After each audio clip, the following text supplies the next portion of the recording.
Hello बच्चों, welcome to mathematics easy way. मैं Pawan sir आप सभी का एक बार फिर से स्वागत करता हूँ। मैथ्स की दुनिया में आप सभी का स्वागत है। और जैसा मैंने आपको बताया बच्चों कि मैथ्स अगर आपको पढ़ना है और मैथ्स के डर को दूर भगाना है तो मैथ्स से जुड़ने के लिए इस चैनल को सब्सक्राइब कर लीजिए और बेल आइकन की बटन ऑल प्रेस कर लीजिए, क्योंकि मैथ्स से रिलेटेड सभी वीडियो आपको सभी अपडेट खबरें इस चैनल पर जरूर मिलती रहेंगी। इसलिए इस चैनल से जुड़ जाइए और जुड़ने के लिए सिर्फ आपको लाल रंग के सब्सक्राइब बटन को दबाना है और बेल में ऑल की बटन को प्रेस करना है। और ज़्यादा से ज़्यादा वीडियो अगर आप शेयर कर सकते हैं, दोस्तों के साथ शेयर कर सकते हैं, शेयर करिए और थंब का बटन भी दबाना ना भूलें। इससे बहुत ही मोटिवेशन मिलता है किसी भी यूट्यूबर टीचर्स के लिए। ओके, तो बच्चों आज हम लोग क्या करेंगे, आज हम chapter number 2 class 10 maths 1 chapter number 2 को क्या करेंगे, स्टार्ट करेंगे। और देखा जाए तो सबसे ज्यादा सवाल अगर आपको किसी भी पार्ट से आएंगे तो इस पार्ट से ही आएंगे, यानी कि ये पार्ट जो है वो बहुत ही जरूरी है। अगर आप मैथ्स 1 में अच्छा स्कोर करना चाहते हैं और फुल आउट ऑफ फुल पाना चाहते हैं तो इस चैप्टर को बहुत अच्छे से करके जाइए, क्योंकि इसी चैप्टर में से सबसे ज्यादा आपको क्या होंगे, क्वेश्चंस देखने को मिलेंगे। और इसलिए इस चैप्टर और ये चैप्टर्स हमेशा काम आता है, सिर्फ ये नहीं कि 10वीं में ही काम आएगा, ये आपने 9th में भी इसके बारे में थोड़ा बहुत पढ़ा होगा और आगे जाकर 11th 12th में भी आपको ये चैप्टर्स दिखाई देंगे। ओके, तो इसलिए ये चैप्टर्स आपके लिए काफी जरूरी है और इसको आपको अच्छे से समझना चाहिए। ओके, चलिए हम लोग टाइम वेस्ट ना करते हुए स्टार्ट करते हैं चैप्टर नंबर 2 जिसका नाम है वर्ग समीकरण, क्वाड्रेटिक इक्वेशन।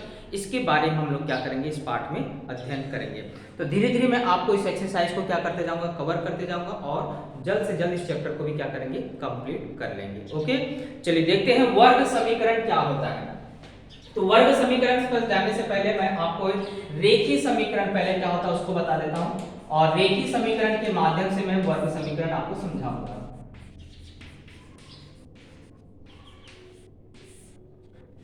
तो रेखीय समीकरण मतलब होता है कि जिसमें चरांक का जो घात होता है वो क्या होता है, एक होता है। यानी कि जो चरांक का घात है वो तो पूर्ण संख्या होती है लेकिन उसका महत्तम घात कितना होता है, एक। जैसे मैं अगर आपको लिख देता हूं 3x + 5 = 0, तो ये एक समीकरण है क्योंकि इसमें दो पक्ष है, बायां पक्ष भी है और दायां पक्ष भी है। और जानते हैं जब आप बायां पक्ष और दायां पक्ष होता है तो ये क्या कहलाता है, समीकरण कहलाता है। तो यहाँ पर आपको चरांक एक है लेकिन जो चरांक के ऊपर घात है वो कितना है, एक है।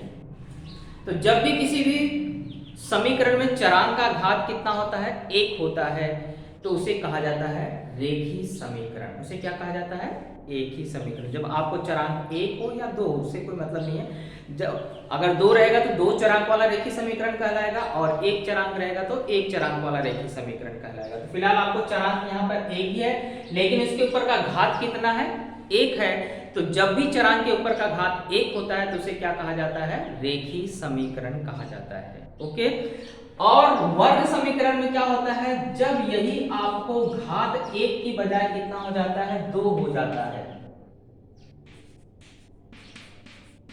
तो उसे कहा जाता है वर्ग समीकरण।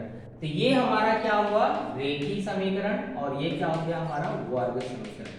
तो याद रखना है कि जब कोई समीकरण का चरांक एक ही हो और चरांक के ऊपर का जो घात है वह अधिकतम कितना हो, दो हो, तो उसे कहा जाता है वर्ग समीकरण। तो वही चीज मैंने यहां लिखा है, जिस एक चरांक वाले समीकरण का अधिकतम घात कितना हो, दो हो, उसे कहा जाता है। यानी चरांक एक ही होना चाहिए, चाहे x होना चाहिए, y होना चाहिए, z होना चाहिए, a होना चाहिए, b होना चाहिए, कोई भी एक ही चरांक रहने दीजिए, लेकिन उसका जो अधिकतम घात है वो कितना होना चाहिए, दो होना चाहिए। और घात सारे के सारे क्या होने चाहिए, पूर्ण संख्या होनी चाहिए। इस चीज को एकदम ध्यान रखना कि उसके ऊपर का घात क्या होना चाहिए, पूर्ण संख्या। पूर्ण संख्या मतलब चरांक के ऊपर का घात 0 हो सकता है, 1 हो सकता है, 2 हो सकता है, 3 हो सकता है, 4 हो सकता है। इस तरह से कोई भी पूर्ण संख्या हो सकती है, लेकिन बटे वाली संख्या नहीं हो सकती, यानी परिमेय संख्या नहीं हो सकती उसकी घात। जैसे 2/3 घात नहीं हो सकता है, माइनस में घात नहीं हो सकता है। इस चीज को ध्यान रखना है कि चरांक के ऊपर का घात क्या होना चाहिए, पूर्ण संख्या ही होना चाहिए और उसका अधिकतम घात कितना होना चाहिए, दो होना चाहिए। चरांक कितना होना चाहिए, एक होना चाहिए। तो ये तीन शर्तों के आधार पर एक वर्ग समीकरण आपको क्या होता है, तैयार होता है। क्या क्या शर्त मैंने बताया कि उस समीकरण का चरांक एक ही होना चाहिए, दूसरा उस चरांक के ऊपर का घात क्या होना चाहिए, पूर्ण संख्या होनी चाहिए। पूर्ण संख्या यानी 0 से लेकर के आपको कोई भी प्राकृतिक संख्या, और इसके बाद तीसरी शर्त है कि उसके ऊपर का घात क्या होना चाहिए, 2 होना चाहिए। अगर ये तीन कंडीशन सेटिस्फाई करती हैं तो वह क्या कहलाता है, वर्ग समीकरण कहलाता है। तो वैसे वर्ग समीकरण में देखा जाए तो टोटल होते हैं 3 पद। कितने पद होते हैं, 3 पद, लेकिन जरूरी नहीं कि हर एक में 3 पद हो ही। हमारा कंडीशन सिर्फ क्या है वर्ग समीकरण की पहचान करने का, कि उसका अधिकतम घात 2 होना चाहिए। तो यहाँ आपको बोला है कि वर्ग समीकरण का जो मानक रूप होता है वह ax² + bx + c = 0 होता है। इसमें a b c तीनों, यहाँ पे जो a b c है ये कोई भी वास्तविक संख्या हो सकती है, लेकिन यहाँ शर्त बोला है कि a का मान 0 नहीं होना चाहिए, क्योंकि a 0 हुआ यानी ये पूरा पद 0 हो गया, तो ये घात 2 हट जाएगा तो वर्ग समीकरण नहीं रह जाएगा। इसलिए याद रखना कि φx² ये भी क्या है, एक वर्ग समीकरण है, क्योंकि उसने बोला है b 0 हो सकता है और c भी 0 हो सकता है। ये दोनों टर्म 0 रहेंगे चलेगा, तो भी ये क्या रहेगा, वर्ग समीकरण रहेगा। अगर φx² - 7x है तो भी ये वर्ग समीकरण है, क्योंकि मैंने देखा यहाँ घात कितना है, 2 है। तो जब भी चरांक एक ही हो और घात 2 हो तो इसका मतलब वो वर्ग समीकरण हो, चाहे उसमें 3 पद है चाहे एक ही पद है, लेकिन ये वाला पद होना चाहिए, a कभी भी 0 नहीं होना चाहिए। 3/2 y² ये भी क्या है, एक वर्ग समीकरण। कैसे पता चला, यहाँ कोई भी नंबर रहने दो, ये कोई भी नंबर रहने दो, 0 नहीं होना चाहिए। और चरांक के ऊपर का घात देखना है, चरांक के ऊपर का घात कितना है, 2, यानी कि ये क्या है, आपको एक वर्ग समीकरण है। तो वर्ग समीकरण की पहचान करने का सबसे सरल तरीका, एक चरांक होना चाहिए, घात पूर्ण संख्या होनी चाहिए, और घात अधिकतम कितना होना चाहिए, 2 होना चाहिए। 2 से छोटा नहीं चलेगा, 2 से बड़ा भी नहीं चलेगा। ओके, एकदम क्लियर है। अब देखिए वर्ग समीकरण का मानक रूप।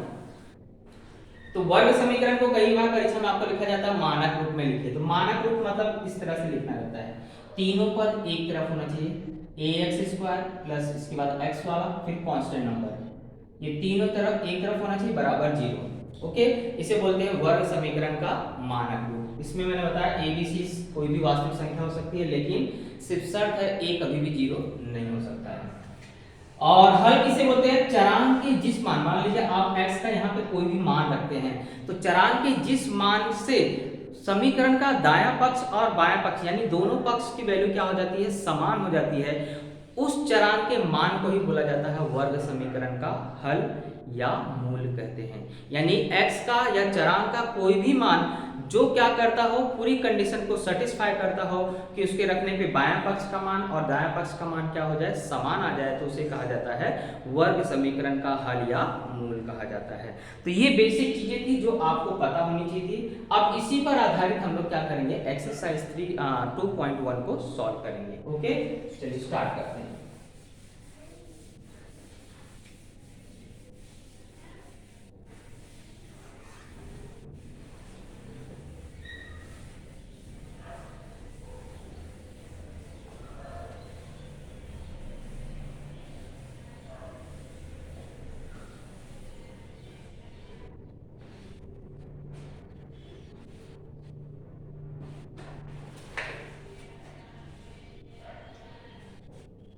तो एक्सरसाइज 2.1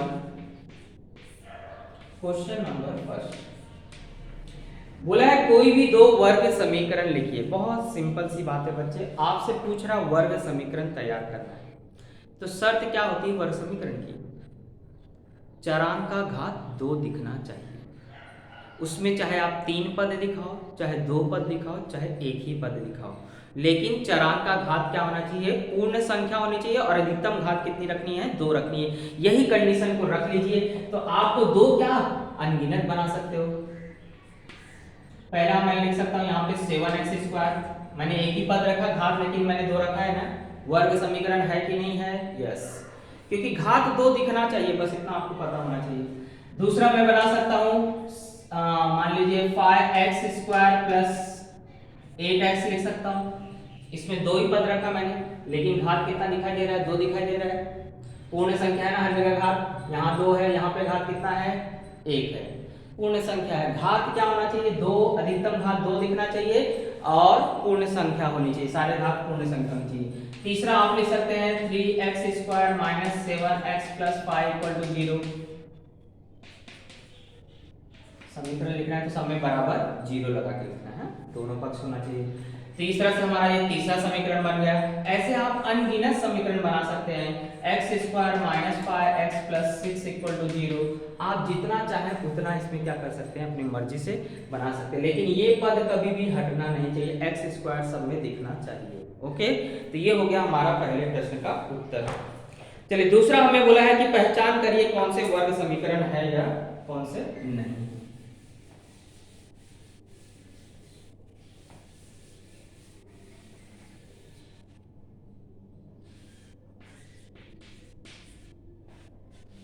तो मैं एक एक सवाल लेता हूं, आपको बता देता हूं कौन सा वर्ग समीकरण है कौन सा नहीं है। तो सबसे पहले देखिए कारण सहित बताना है, तो x² plus 5x minus 2 equal to 0।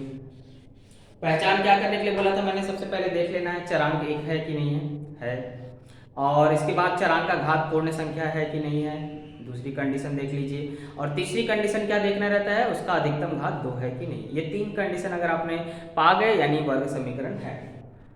तो आप पहली कंडीशन लिख लीजिए, एक चरांक है, पहली कंडीशन सेटिस्फाई है।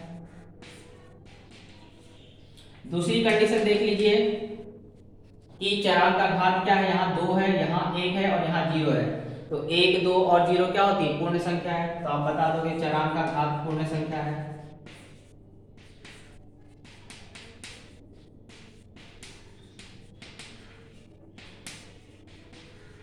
दूसरी कंडीशन भी सेटिस्फाई कर ली है। तीसरा आपको देखना है चरांक का अधिकतम घात कितना है,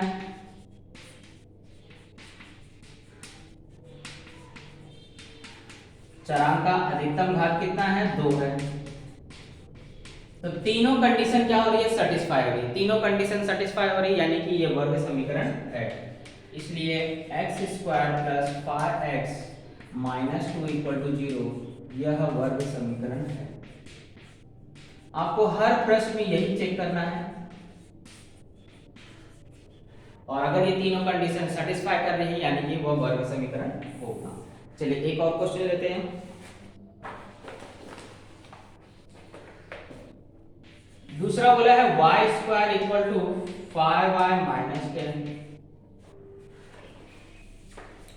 तो इसको मैं अगर देखना चाहूँ सामान्य रूप में कैसे लिख सकता हूँ, y², ये प्लस में इधर आएगा क्या हो जाएगा, माइनस हो जाएगा, ये -10 है, इधर आ गया तो +10 और बराबर किस तरफ क्या बचा, 0। ओके, अब आप एक एक कंडीशन चेक कर लीजिए। एक चरांक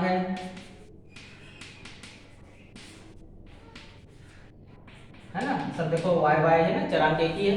इसके बाद चरांक का घात क्या है, यहाँ 2 है, यहाँ 1 है, यहाँ 0 है, यानी कि पूर्ण संख्या है। तो चरांक का घात क्या है, पूर्ण संख्या है। और तीसरा महत्तम घात देख लीजिए, अधिकतम घात 2 दिखाई दे रहा है, तो चरांक का घात का अधिकतम घात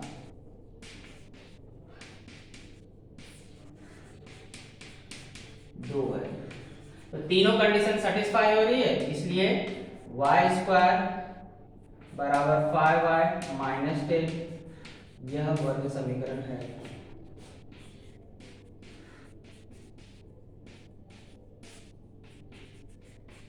ओके, चलिए अब एक ऐसा सवाल देख लेते हैं जो आपको वर्ग समीकरण ना हो।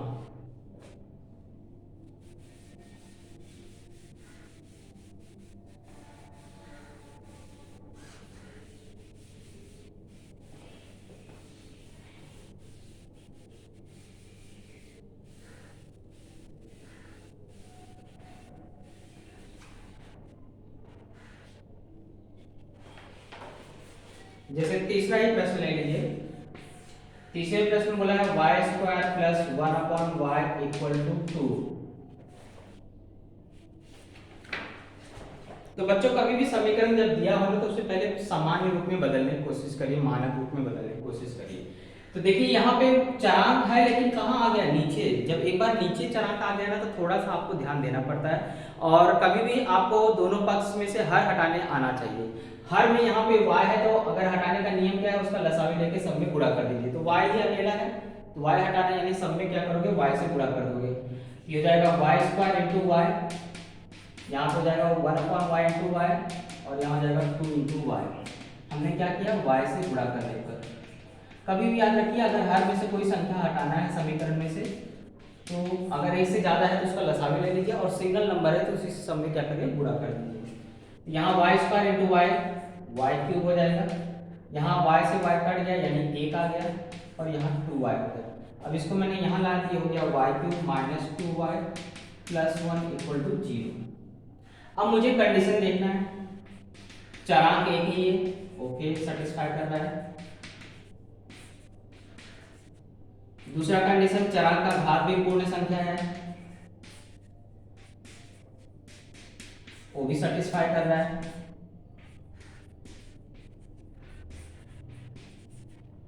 लेकिन तीसरी कंडीशन जो है वो बोला है चरांक का अधिकतम घात होना चाहिए 2, लेकिन है कितना, यहाँ पे अधिकतम घात 3 है।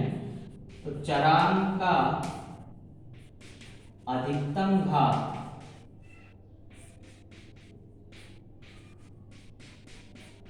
3 है, इसलिए ये कंडीशन सेटिस्फाई नहीं कर रही है।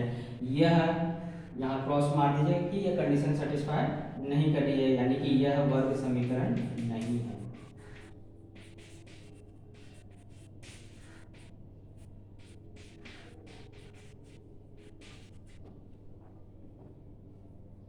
तो आप यहाँ पे स्पेशल रीजन बता देंगे, इस रीजन की वजह से क्या है, ये वर्ग समीकरण नहीं है। ओके, यहाँ पे मुझे नहीं लगता कोई डाउट आपके पास रह गया है। ओके, चलिए अब इसके बाद हम लोग क्या करेंगे, एक और छठवां सवाल हल कर लेते हैं यहाँ पर, तो आपका डाउट एकदम क्लियर हो जाएगा।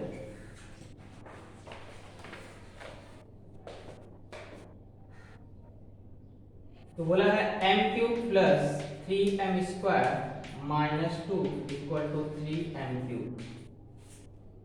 कभी कभी आप क्या करते हैं, आंख बंद करके घात ज्यादा देख लेते तो बोल देते हैं वर्ग समीकरण नहीं है। उसी तरीके का एक नमूना यहाँ पर भी है। कभी भी घात देख के तुरंत नहीं बता देने का, हो सकता है वो वर्ग समीकरण हो भी और हो सकता है नहीं भी हो, ऐसा भी है। तो सबसे पहले देखिए घात 3 दिख रहा है, इसको हमें क्रम से लाना है, तो मैं क्या करूंगा, यहाँ पे m क्यूब, ये प्लस में इधर आएगा क्या होगा माइनस में, बाकी सारे टर्म वहीं पे हैं। ये हो गया माइनस 2m क्यूब। तो सारी कंडीशन सेटिस्फाई कर रही है, पहली भी सेटिस्फाई कर रही है, दूसरी भी सेटिस्फाई कर रही है, लेकिन तीसरी कंडीशन फिर से सेटिस्फाई नहीं कर रही है। तो आप बताओगे एक चरांक है, दूसरा चरांक का घात पूर्ण संख्या है,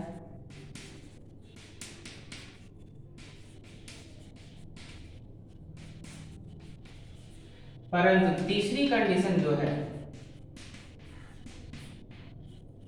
चरांक का घात, चरांक का अधिकतम घात कितना है, 3, इसलिए यह वर्ग समीकरण नहीं है।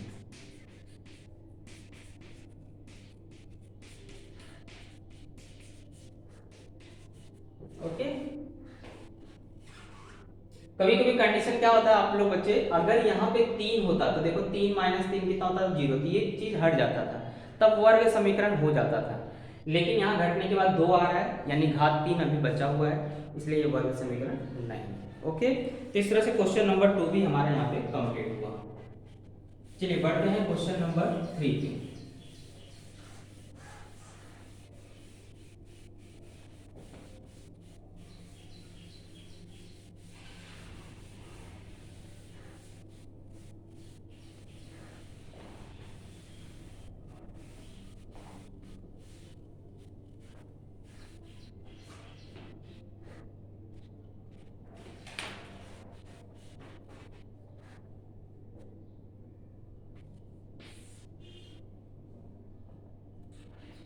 निम्नलिखित समीकरण ax square plus B x plus C equal to 0 इस स्वरूप में लिखिए। मतलब मानक रूप में आपको क्या करना है, हर समीकरण को लिखना है और a b c का मान ज्ञात करना है। ये बहुत इंपॉर्टेंट क्वेश्चन है बच्चों, 1 नंबर के लिए या 2 नंबर के लिए प्रश्न पूछा ही जाता है, इसलिए इस प्रश्न को जरूर करके लाना। तो 2y बराबर क्या है, 10 माइनस वाई स्क्वायर। एक और प्रश्न लेते हैं इसमें से, x माइनस 1 का होल स्क्वायर बराबर 2x प्लस 3। और तीसरा प्रश्न ले लेते हैं यहां से, x स्क्वायर प्लस 5x बराबर माइनस में लगा है आप 3 माइनस x। चलिए फटाफट सभी को क्या करेंगे, पहले मानक रूप में लिखेंगे और इसके बाद हम लोग क्या करेंगे, उसको abc का मान निकालेंगे। तो इसको मानक रूप में बदलने का मतलब है ये दोनों पद को क्या करना, यहाँ लाना, और यहाँ लाने का मतलब है चिन्ह बदलेगा। तो पहले वाई स्क्वायर लिखा जाएगा तो ये माइनस में इधर ऐड कर जाएगा प्लस, फिर वाई का नंबर आता है तो प्लस में ऑलरेडी यहीं पर है। ये 10 यहाँ से बाईं तरफ से दाईं तरफ से बाईं तरफ आएगा तो माइनस 10 और यहाँ बराबर कुछ नहीं होगा, तो मतलब 0। ये हो गया मानक रूप, वर्ग समीकरण का मानक रूप।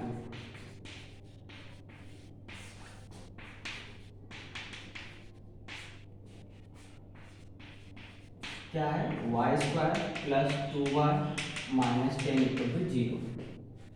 अब इसकी तुलना करोगे क्योंकि हमें एबीसी का मान भी ज्ञात करना है ना, तो समीकरण की तुलना किससे करोगे, जो उसका मानक रूप है। क्या है मानक रूप, A X square plus B x plus C equal to 0 से करने पर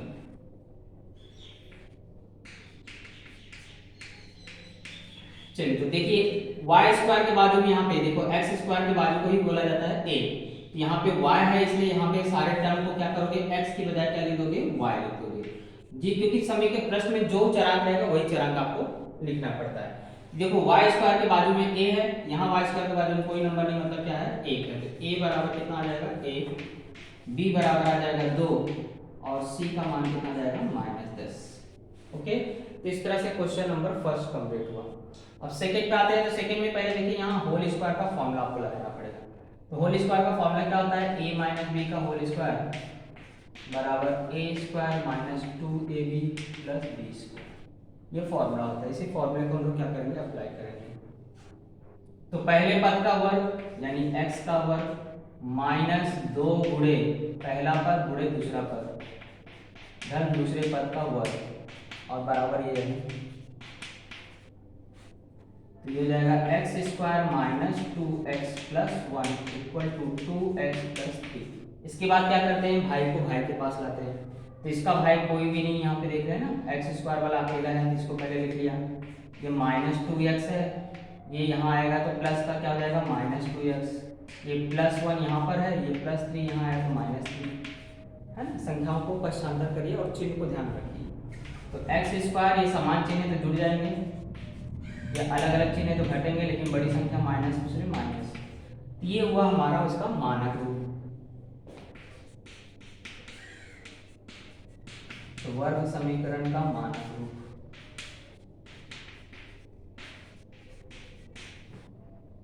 x square minus 4x minus 2 बराबर 0। अब इसकी तुलना करके हमें फिर से क्या करना है, एबीसी का मान निकालना है। तो ये लाइन लिख लीजिएगा, मैं डायरेक्ट यहाँ एबीसी का मान लिख देता हूँ। ए का मान यहाँ पे कितना है 1, बी का मान कितना है -4 और सी का मान कितना है -2। ये लाइन सिर्फ आप यहाँ पे लिख लीजिएगा। ओके, तो ये हुआ हमारा सेकेंड नंबर। अब थर्ड पे आते हैं। थर्ड में कुछ नहीं करना, पहले ब्रैकेट ओपन कर लीजिए। तो बाहर माइनस है तो माइनस का गुणा करोगे तो सिर्फ चिन्ह में बदल जाएगा। इसके बाद भाई को भाई के पास लाना पड़ता है। तो इसका भाई एक्स स्क्वायर अकेला है, ये भाई है +5x, इसका भाई इधर है लेकिन प्लस में इधर ऐड कर माइनस में, ये -3 इधर आएगा +3 हो जाएगा। ये एक्स स्क्वायर प्लस 4x, क्योंकि अलग अलग चिन्ह है, घटाने का चिन्ह है यानी घट जाएगा, धन 3 बराबर 0। ये हो गया हमारा मानक रूप x square plus 4x plus 3 बराबर 0। अब तुलना करोगे तो a का मान कितना दिखाई दे रहा है, देख रहे हो 1, क्योंकि यहाँ कोई संख्या नहीं मतलब 1 है। b का मान 4 और c का मान कितना है 3। तो इस तरह से हर प्रश्न में आपको यही काम करना है, मानक रूप में लिखने के बाद 3 गुणा करके उसे बता देना। ओके, चलिए बढ़ते हैं अगले प्रश्न की तरफ।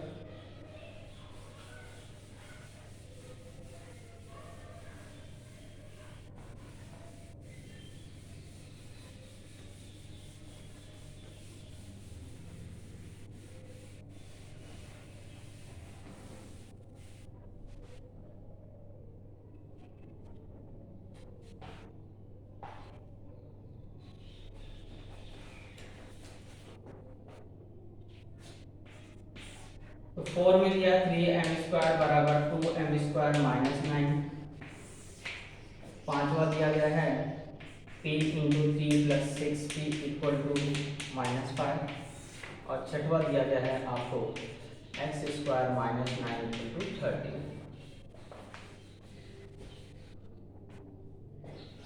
चलिए इसको सामान्य रूप में बदलने के लिए पहले भाई को भाई के पास लेके आएंगे। तो 3m² है, ये प्लस है, यहाँ पे आपको माइनस हो जाएगा।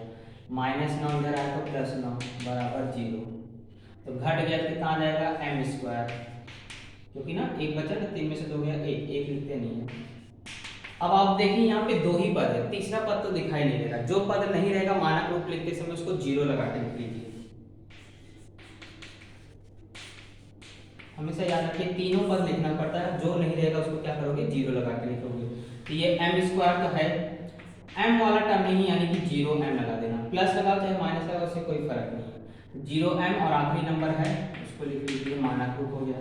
अब तुलना करने पर a का मान क्या दिखाई दे रहा है 1, और b का मान क्या दिखाई दे रहा है आपको 0, और c का मान क्या दिखाई दे रहा है 9। सेम यहाँ पे वही प्रोसीजर करना है। पहले p का गुणा, इसमें दोनों ब्रैकेट ओपन करोगे तो गुणा होगा, तो 3p धन 6p² बराबर -5। तो पहले स्क्वायर वाले को लिखते हैं, लेकिन इसी तरफ है इसलिए चिन्ह नहीं बदलता।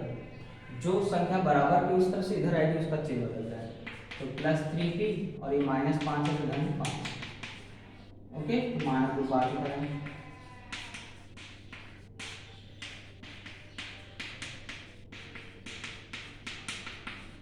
तुलना करोगे तो a का मान 6 दिखाई दे रहा है, b का मान 3 दिखाई दे रहा है, और c का मान क्या दिखाई दे रहा है 5।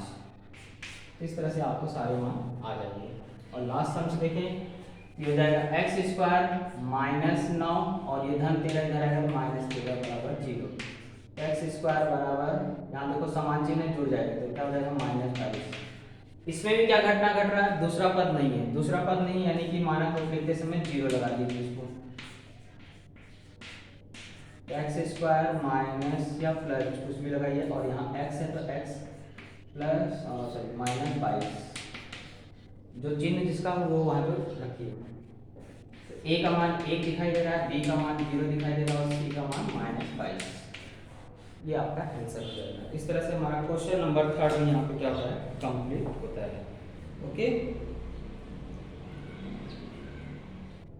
अब बच गए हैं क्वेश्चन नंबर 4, 5, 6। इसको हम लोग क्या करेंगे नेक्स्ट वीडियो में हल करेंगे। अभी आपको ये थोड़ा सा बेसिक चीज़ था तो ज़्यादा एक साथ कराना उचित नहीं है, तो थोड़ा सा बेसिक चीज़ को समझ लीजिए। इसके बाद क्वेश्चन नंबर 4, 5, 6 जो इसका है हम लोग क्या करेंगे नेक्स्ट वीडियो में इसे जरूर कंप्लीट करेंगे। ओके, चलिए वीडियो अगर आपको अच्छा लगा जरूर लाइक करिएगा, शेयर करिएगा, चैनल पे दोस्त नए हो तो सब्सक्राइब जरूर करिएगा। मिलते हैं अगले वीडियो में, तब तक के लिए जय हिंद, जय भारत, जय महाराष्ट्र।